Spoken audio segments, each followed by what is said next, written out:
জয় শ্রীহরি।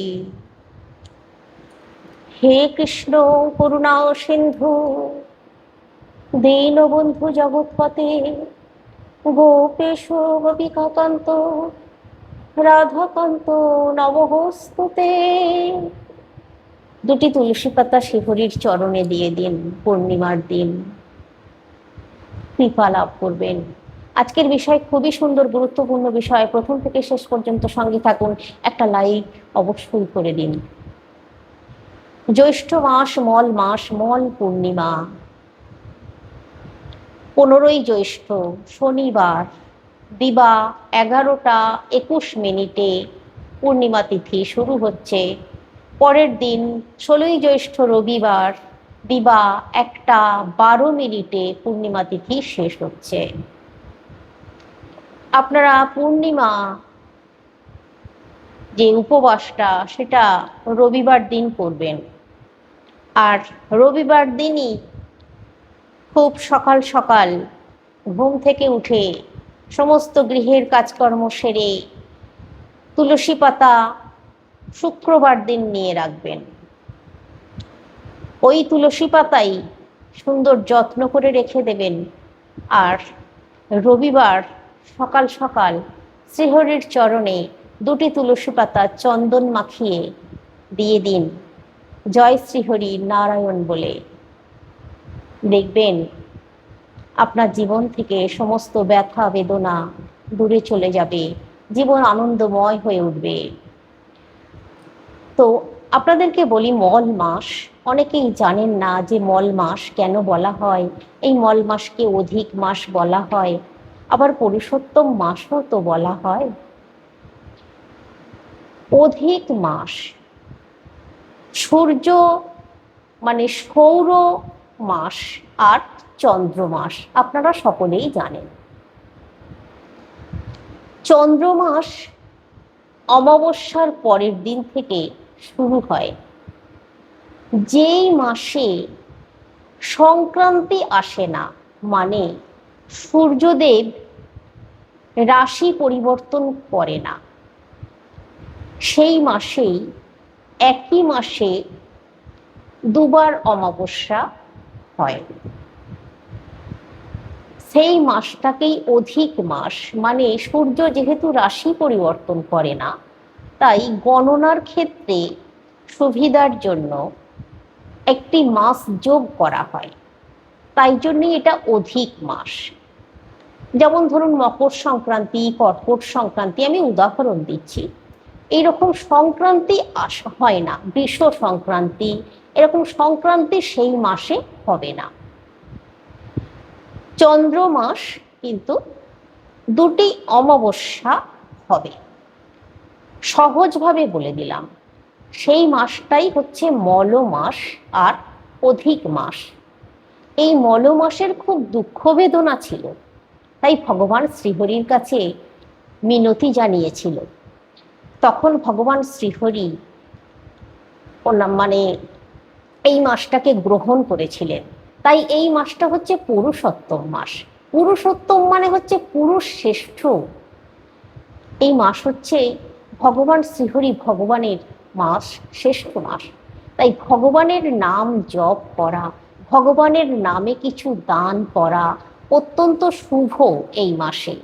কিন্তু এই মাসে কোনো শুভ কাজ, শুভ অনুষ্ঠান, জমি কেনা বেচা, তারপর দোকান নতুন করে তৈরি করা, গৃহ নির্মাণ করা, ভিত পুজো করা, তারপর বিবাহ, উপনয়ন, অন্নপ্রাশন, পুজো অর্চনা এই মাসে বন্ধ থাকে।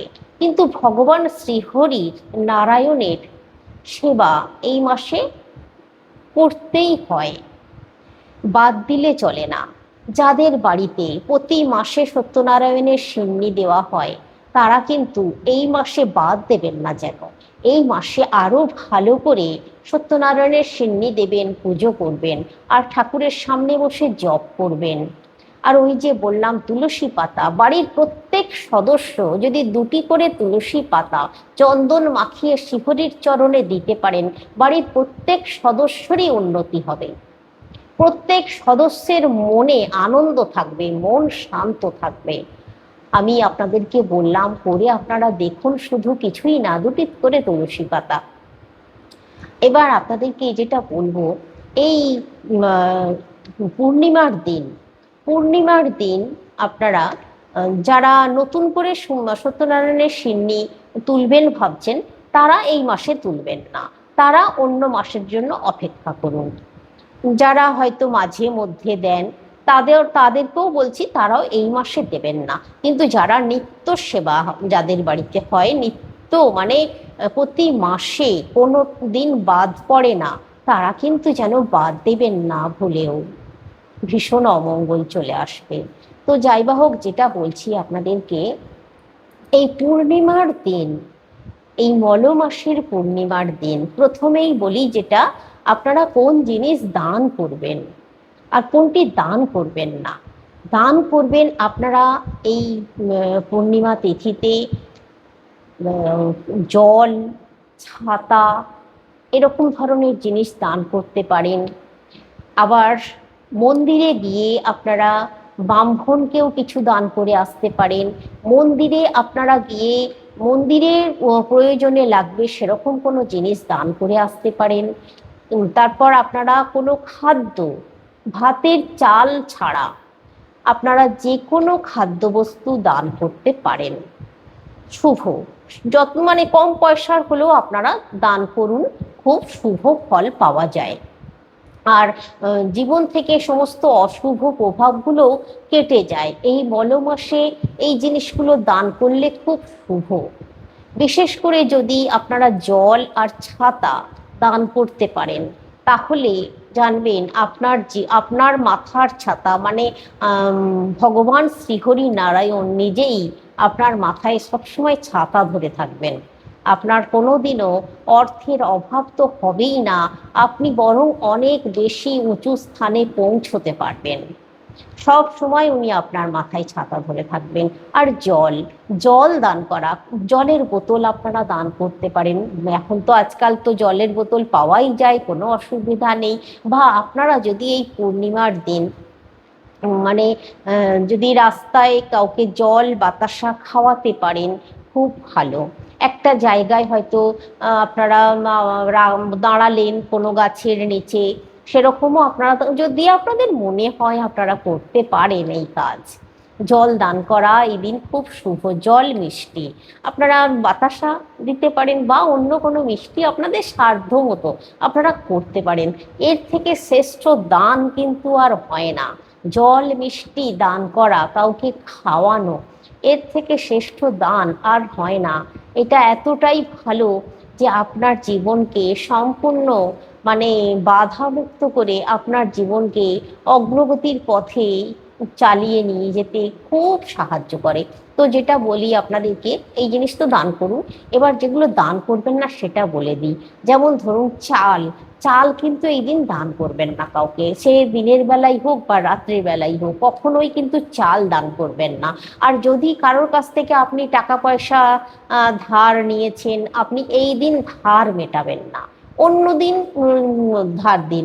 আপনার কাছে যদি তাগাদাওয়ালা যদি চাইতে আসে, পাওনাদার যদি টাকা চাইতে আসে, একটু মিনতি করে তাকে বলুন আপনি পরের দিন দেবেন। এই কাজটা কিন্তু ভুলেও করবেন না। এইটুকু শুধু। এবার যেটা বলছি আপনাদেরকে, যে বিশেষ উপায়ের কথা বলে দিই। এই মল মাসের এই জ্যৈষ্ঠ মাসের এই পূর্ণিমার দিন যেটা করবেন, আপনার গৃহ থেকে সমস্ত নেগেটিভিটি যেগুলো, সেগুলো সম্পূর্ণ দূরীভূত হবে। পজিটিভ এনার্জি প্রতিটা জায়গা দিয়ে প্রবেশ করবে। যেখানেই ফাঁকা আছে সেখান দিয়েই পজিটিভ এনার্জি প্রবেশ করবে, আর নেগেটিভ এনার্জি সম্পূর্ণ দূরে চলে যাবে। দেখবেন এতটা এনার্জি পাবেন শরীরে, যে শরীরে মনে এই এত গরমের দিনেও এত এনার্জি পাবেন যে মানে কর্মের বিশেষ করে ভীষণভাবে এনার্জি পাবেন। এই কাজগুলো আপনারা এই পূর্ণিমার দিন করুন। এই পূর্ণিমার দিন করবেন কি, আপনাদের গৃহে যদি নিশ্চয়ই এই জ্যৈষ্ঠ মাসে তুলসী গাছ শুকিয়ে গেছে বা মরে গেছে, সেই তুলসী গাছগুলোকে ফেলে দেবেন না। সেই শুকনো তুলসী গাছের একটু ডাল নিয়ে নিন। ওই তুলসী গাছের ডাল ছোট ছোট করে কেটে নিন, ছোট ছোট করে। মোটামুটি আপনারা ওই 11টা ছোট ছোট টুকরো নেবেন, 11টা নিয়ে একটা হলুদ কাপড়ে বাঁধবেন। হলুদ কাপড়ে বেঁধে এই পূর্ণিমার দিন ভগবান শ্রীহরির চরণে রাখবেন। তারপর পুজো অর্চনা হয়ে যাবার পর, ঠাকুরকে জল প্রসাদ নিবেদন করার পর, ধূপ প্রদীপ প্রজ্বলিত করার পর আপনারা ওইটা নেবেন ওখান থেকে, ঠাকুরের চরণ থেকে নিয়ে আপনারা আপনাদের যে সদর দরজা মেন গেট, সেই মেন গেটের চৌকাঠে ঠিক মিডিলে করে ওটা দিয়ে দিন। মানে আপনারা ঢুকবেন বেরুবেন বা কেউ ঢুকবে বেরুবে, ঠিক মাঝখান দিয়েই তো নিশ্চয়ই ঢোকা বেরোনো হবে। বা কোনো অশুভ শক্তি সেও কিন্তু মাঝখান দিয়েই ঢুকবে, অলক্ষ্মী মাঝখান দিয়েই প্রবেশ করবে। তাই বলছি ঠিক মিডিল পোর্শনে দিন, এটা ঝুলিয়ে দিন। মানে ঠিক এরকমভাবে ঝুলিয়ে দিন, যে অনেকটা না, একটু মানে ঠেকে থাকবে চৌকাঠে, সেরকমভাবে ঝুলিয়ে দিন। এই কাজটা করুন। এই মল মাসে সমস্ত মানে কুপ্রভাব দূরে যাবে, নজর দোষ কেটে যাবে, বাস্তু দোষ যদি থেকে থাকে সেগুলোও কাটবে। আপনারা এই যে ওখান দিয়ে যাওয়া আসা করবেন বা কেউ, আপনাদেরও খুব ভালো হবে। দেখবেন কোনো বিপদ আপদ হবে না, কোনো দুর্ঘটনা ঘটবে না, আপনারা যে দুশ্চিন্তাগ্রস্ত হন সেগুলোও হবে না, মন শান্ত থাকবে, মনে আনন্দ থাকবে। এই কাজটা করুন, খুব ভালো উপায়ের কথা বলে দিলাম। আর একটা উপায়ের কথা আপনাদেরকে বলে দিই। এই যেহেতু পুরুষোত্তম মাস, ভগবান শ্রীহরির মাস, তাই ভগবান শ্রীহরিকে এই পূর্ণিমার দিন আপনারা তুলসী কাঠির দীপ দেখান। তুলসী কাঠির দীপ, তো এই তুলসী কাঠি ওই ওই মরা তুলসী গাছ হলেও চলবে, কোনো অসুবিধা নেই। শুকনো তুলসী গাছ হলেও চলবে, শুকনো তুলসী ডাল নিয়ে নিন ছোট ছোট করে, ওতে তুলো জড়িয়ে নিন ভালো করে, নিয়ে তেলে বা ঘিয়ে চুবিয়ে একটু চিপে নিয়ে আপনারা প্রদীপে দিন। প্রদীপে দিয়ে প্রদীপ প্রজ্বলিত করুন। আর ভগবান শ্রীহরিকে 7বার ঘোরাবেন, ভগবান শ্রীহরির সামনে প্রজ্বলিত করবেন। এটা করবেন সন্ধ্যার সময়, খুব ভালো ফল পাবেন, ভগবান শ্রীহরির অশেষ কৃপা লাভ করবেন। এবার বলি, এই পূর্ণিমার দিন তুলসী গাছের কাছে কি করবেন? তুলসী মাতার কাছে, তুলসী মহারানীর কাছে এই কাজটা করুন। কি করবেন আপনারা?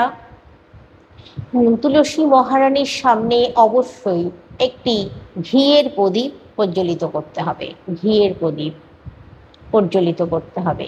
আর ওই যে ঘিয়ের প্রদীপ প্রজ্বলিত করবেন, ওতে তুলসী মঞ্জরি একটু দিয়ে দেবেন, ওই প্রদীপে দিয়ে দেবেন, ওই ঘিয়ের উপরে একটু তুলসী মঞ্জরি দিয়ে দেবেন। দিয়ে তুলসী মাতাকে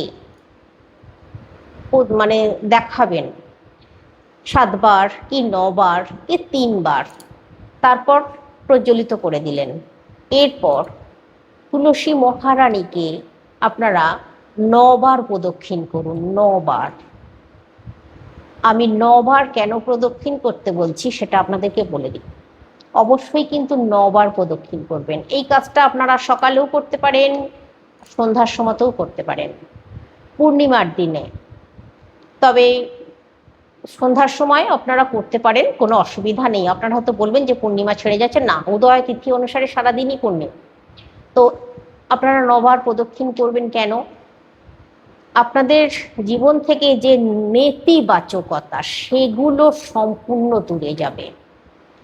সব সময় মনে যে হয় যে একটা না, যে আমি পারবো না, আমি পিছিয়ে আসছি, না, না শব্দটা দেখবেন জীবন থেকে চলে যাবে।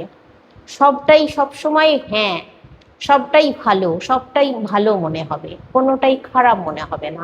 সেই জন্য বলছি 9বার অবশ্যই প্রদক্ষিণ করবেন। কিন্তু সর্ষের তেলের প্রদীপ প্রজ্বলিত করবেন না, ঘিয়ের প্রদীপই প্রজ্বলিত করতে হবে। আর তুলসী মঞ্জরিটা কিন্তু দিতে ভুলবেন না যেন, অবশ্যই তুলসী মঞ্জরিটা দেবেন। এই কাজটুকু শুধু করুন। আর তুলসী মহারানীকে একটি শোলার মাল্য যদি পরিয়ে দিতে পারেন, এটা করবেন কিন্তু পূর্ণিমা থাকাকালীন।